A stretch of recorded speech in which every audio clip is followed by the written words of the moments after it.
am Glaucia Rosas, co-founder and director at the EduTech Alliance. In this series of interviews, I am talking with key figures on the international edutech scene to get their perspectives on how schools can really get themselves on track with their education technology.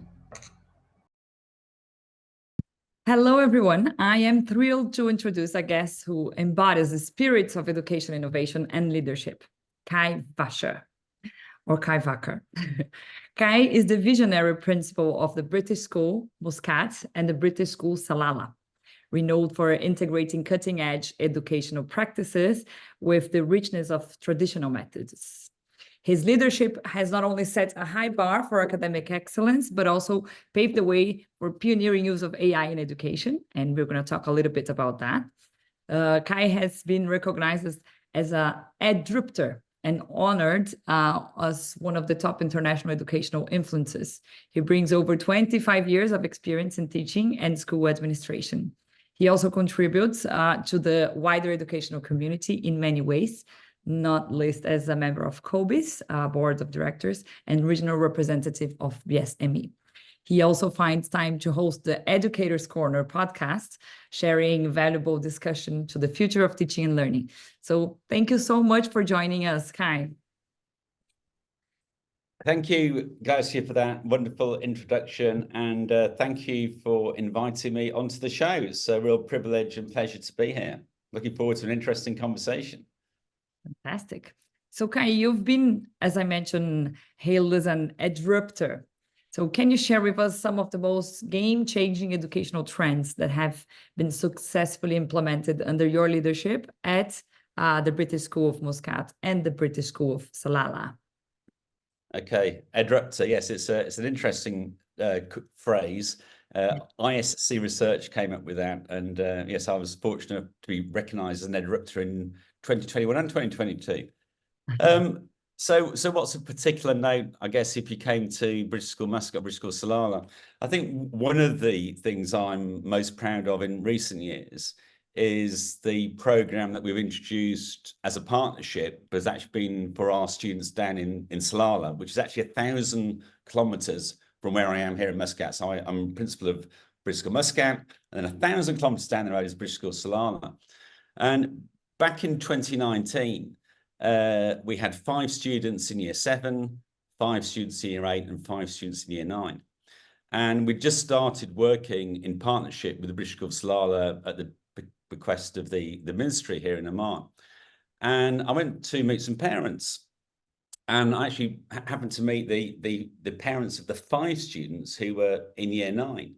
And those parents, they said to me within a very short space of time, well, Mr. Vacher, what are you going to do for our students next year when they move into year 10? And at that point, we didn't have a GCSE program. We didn't have year 9, we didn't have year 10.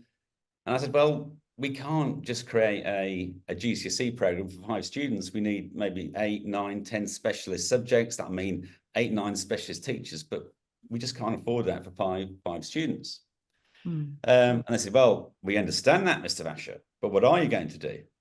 And so this persistent challenge from those parents helped us create a program called Flexed.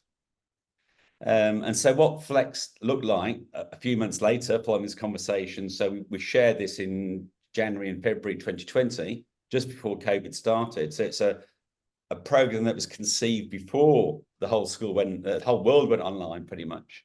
We basically worked out that we could offer about 1/3 of the program face-to-face, because we already had an English and Maths teacher for those 15 students in Key Stage 3. So they could have English and Maths GCSE online, and they could also have PE with a PE teacher there. But then the 3 sciences, we thought we could teach remotely with science teachers in Muscat beaming into the school in Salalah. And that would mean that we could offer science, but we wouldn't have to employ full-time science teachers. And then we also had been learning a lot about the Sentry personalizing learning platform, which is powered by artificial intelligence, and that can support students with independent study. And so the other 1/3 of the program was independent study supported by Century's personalized platform. So basically that third face-to-face, third online teaching, a third independent study meant that we could offer a GCSE program for 5 students at an affordable price point for those families in Salalah. And it meant that those families didn't have to leave Salalah, and we were actually providing something which hadn't existed beforehand. So I'm really proud of that, and I guess one of the key indicators of success was that when those students were then going into year 11 and they were still following this flexed program, I mean, we called it a blended program, but you probably might also call it a hybrid program because it's partly online and it's partly face-to-face, but the whole experience is in school with some of the learning going on online.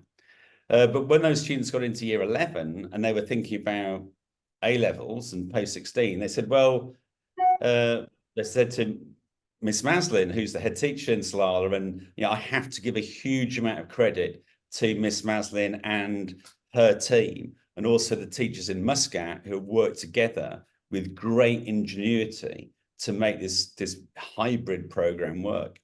But they said to Miss Maslin, they said, so what's happening next year when we move into A-level? Is Flex going to move into the sixth form?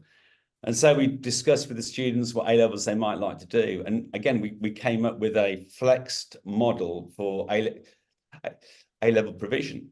So those students now who started back in 2020 with their GCSEs are now just in the final throes of finishing off their A-levels in this flexed hybrid approach.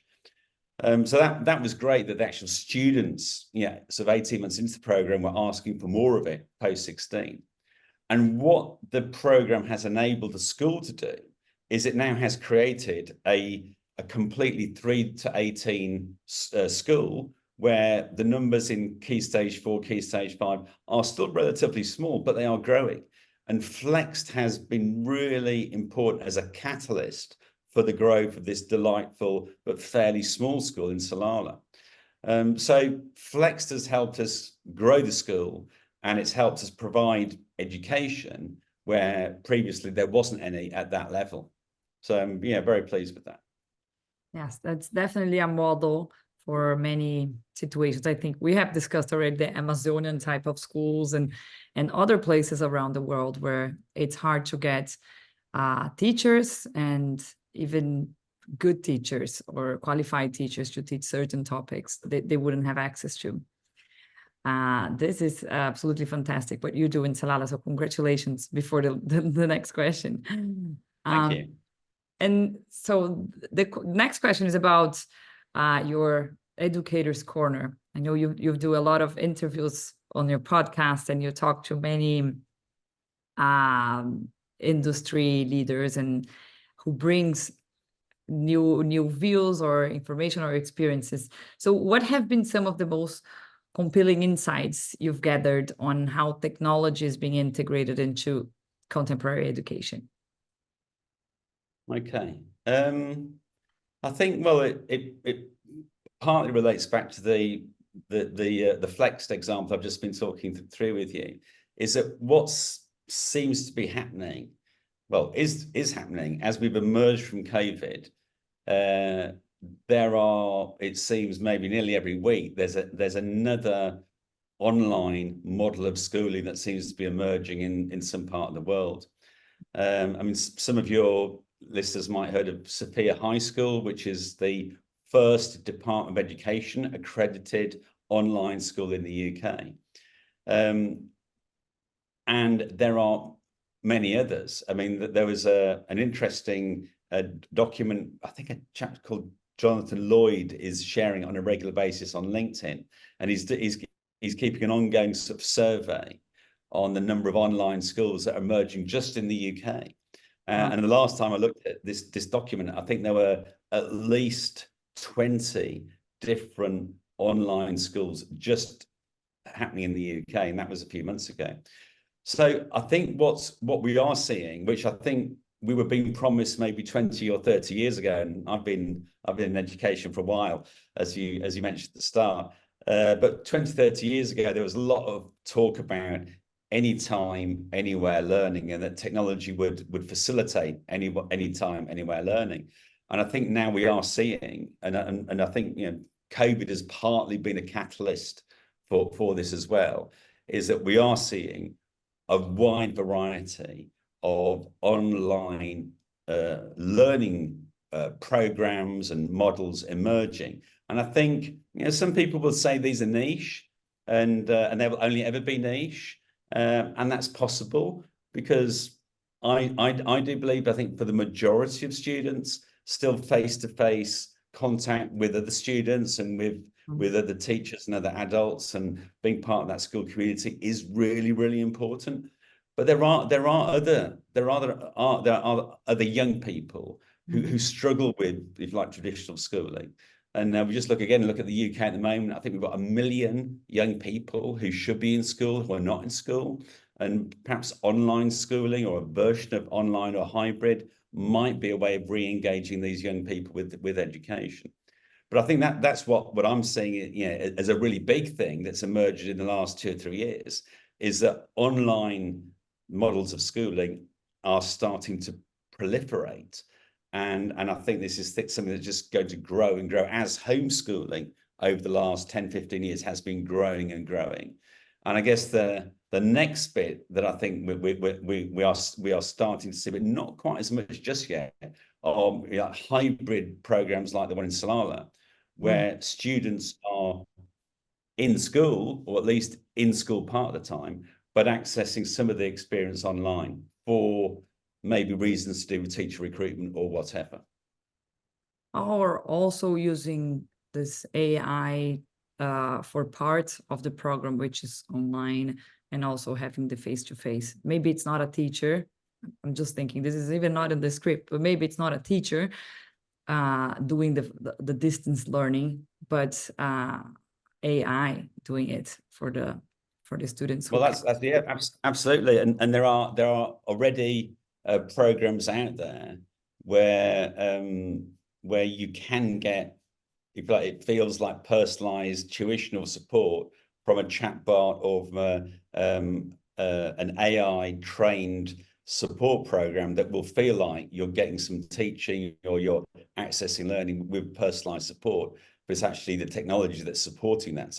So I think, yeah, I mean, we're very interested at our schools in the power of coaching to enable and empower our staff and also empower young people. And we are starting to be made aware of, with Nick Mackay, one of the coach trainers that we work with. He's introducing us to chatbots that are trained in coaching models. And at the moment, these are, I guess, initially intended for adults, but these are where, you know, you can go on and use this chatbot, and it will give you a fairly mechanical but basic level of coaching, but it will still be a useful form of coaching. And that's at the moment, those already exist. And I think if we can get that type of technology into the classroom or with students as well, I think we are not very far from a situation where one-to-one personalized support for young people as well as adults is a reality. And that is going to really help with these emerging models or these different models of education that are starting to emerge. Fabulous, because this kind of answers my next question, which would be like, how do you think AI can be harnessed to further personal professional development in school setting? So this is perfect, like coaching, one-on-one tutoring. Yeah. Do you use any other form? I mean, there are talks about digital twin teachers and things like that, but it's still a gray area, right? Yeah, well, I did a lot of work back in the noughties on personalization. For nearly a decade, I was working for an organization called Specialist Schools and Academies Trust, and we worked with school leaders and teachers all over the UK and in many different parts of the world, trying to understand how we could personalize education. And we were working through mechanisms or levers like assessment for learning, learning to learn, technology, mentoring, coaching, we were trying to find ways into personalization. This was like 20 years ago, I guess now. What we didn't have then is the technology that is emerging now, that's sort of AI powered, where you can now have technology that can support individual learning.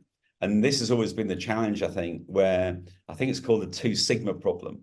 But it's essentially that, you know, the power of one-to-one tuition, the learning power of having a one-to-one tutor, I think is twice the learning power of a child sitting in a normal classroom.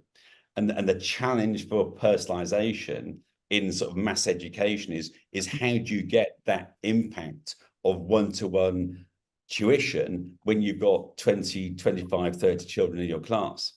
And we were trying to get to that through these different gateways to personalization. What we're having now, what's now emerging through AI powered tools and things like these chatbots, is I think realistically we can scale one-to-one tuition, but it doesn't always have to be an adult or a teacher or a teacher assistant who's tutoring, who's offering that one-to-one tuition. These chatbots, these AI powered learning avatars, they can provide that one-to-one tuition, and that should help create the learning gains that you get when you have human one-to-one tuition. So I think, yeah, it's really exciting territory that's becoming a reality now. Yes, it's really about finding the balance about social, emotional, and content, and digital and physical, and see where your biggest gains are and just putting it together. Not an easy task, but it's probably, it's always about balance in the end. Yeah, absolutely. Always about balance. Yeah, and I think, yeah, absolutely right, Darcy. And I think we can get very excited by the technology, and there is some very exciting technology that's emerging. But I also think the other big dimension to learning and to the schooling experience is the experience and development of human relationships.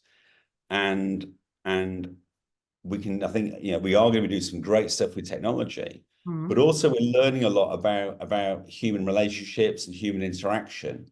And I think side by side, we need to think about how we evolve schooling. One, how is that shaped by the technology, and what can that create?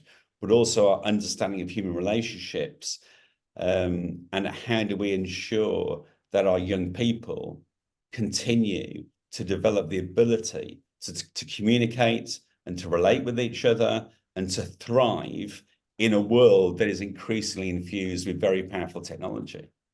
It's exactly that. It's funny because when we have schools that when they talk to us, they see the EduTech Alliance and they think, you know, you're not for me because we don't want to be super high tech. And we're like, it's not about being high tech. It's about finding the right balance for you, you know, having what you have in your in-house already and seeing what is giving you the right benefits and what's not giving you the benefit of technology, and really rebalancing that. Yeah. It's And I think we saw in COVID, unfortunately, we saw when young people, and not just young people, but adults, but when they were spending a lot more time on technology and they weren't having that human connection, and there was a big imbalance. So there was a lot of time online, and we were really missing human connection with our family, with our friends, with our professional communities. That imbalance has caused a lot of pain and suffering in the world.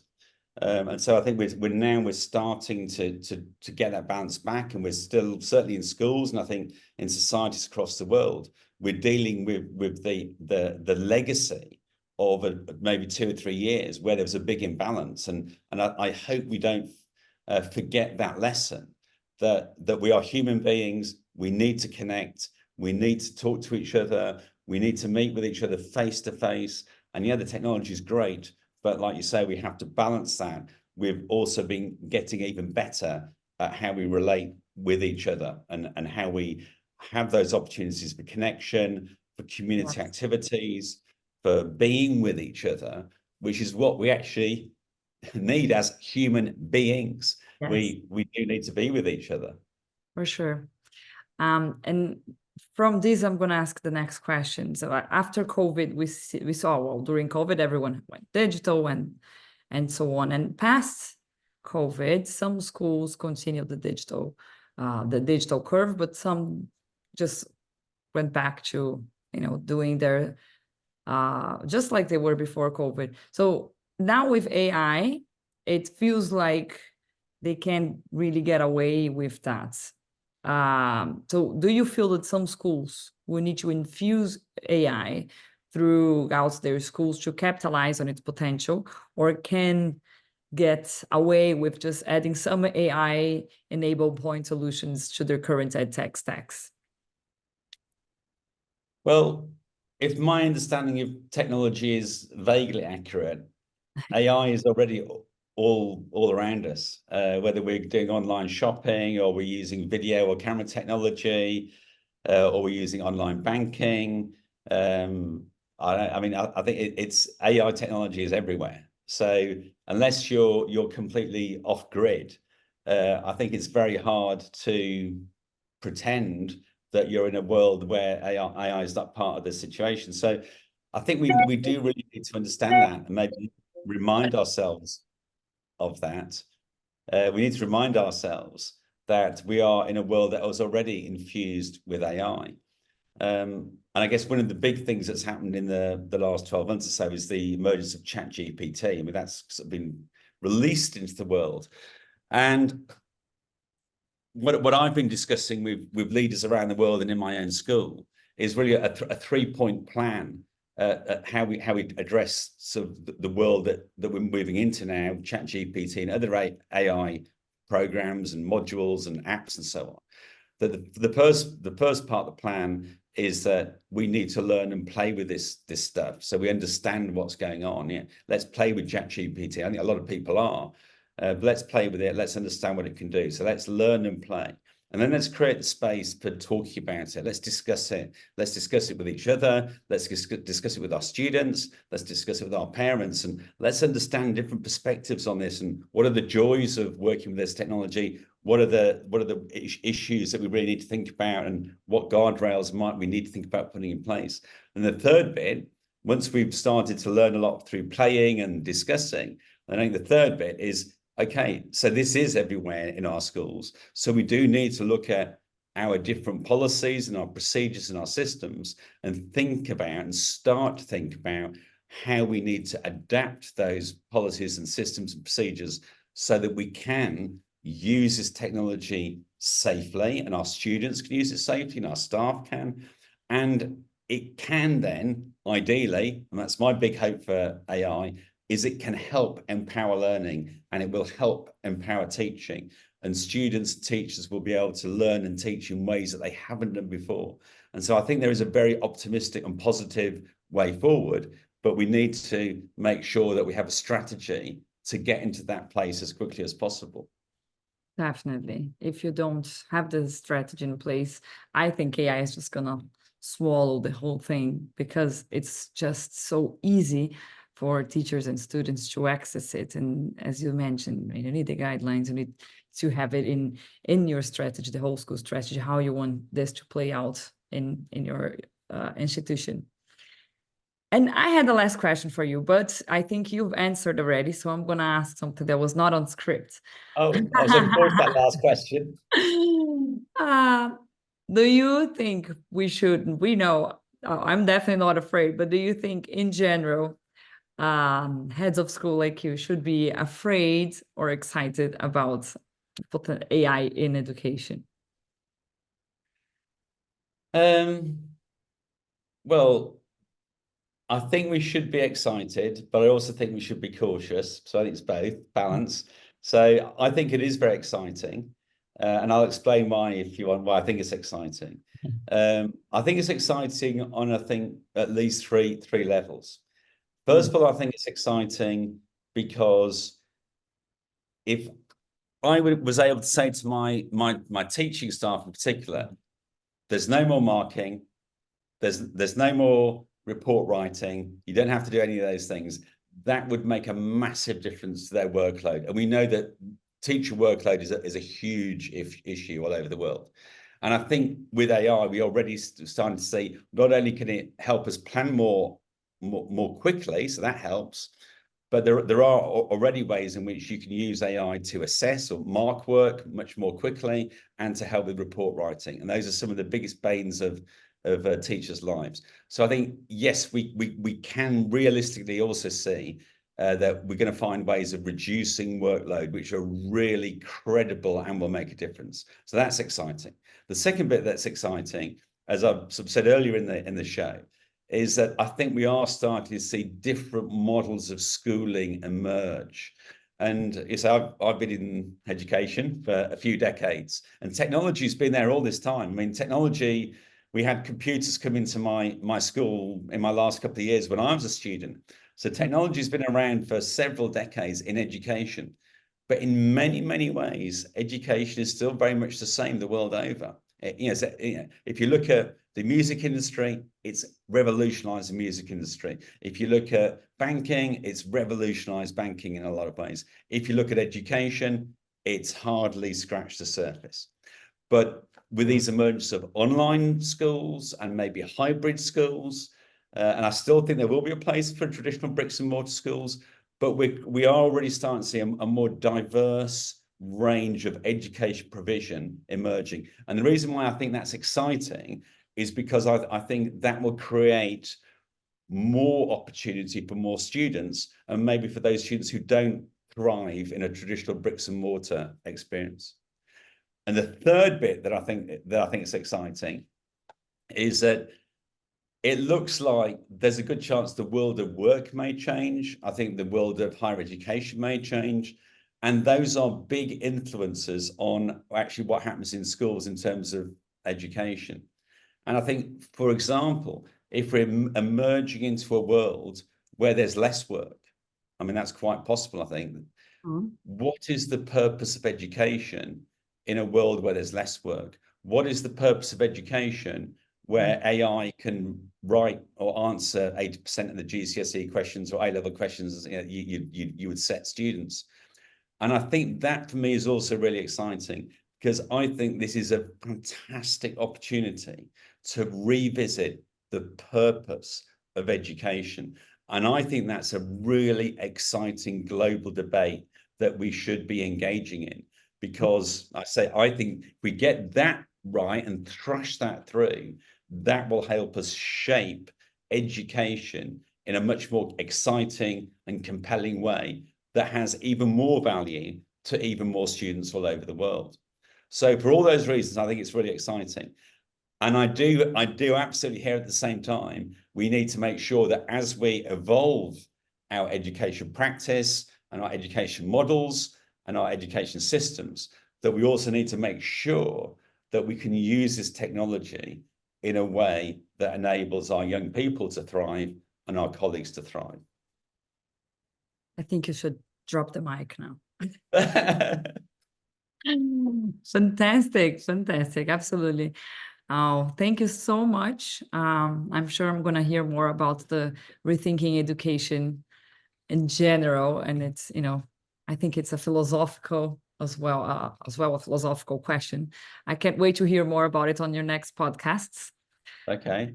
Thank you so much for sharing so much with us. I'm sure this is going to be very helpful for other heads or other leaders in education or researchers or people who are interested. Thank you very much. And I hope to interview you again in the future with even more exciting news. Okay, well, thank you, Glaucia, and thank you once again for inviting me on the show. And can I thank you and James for all the work that you do with schools all over the world. You really do some terrific work. So thank you and well done, and keep up the excellent support that you're offering us in schools. Oh, thank you. Thank you very much. We hope to do more.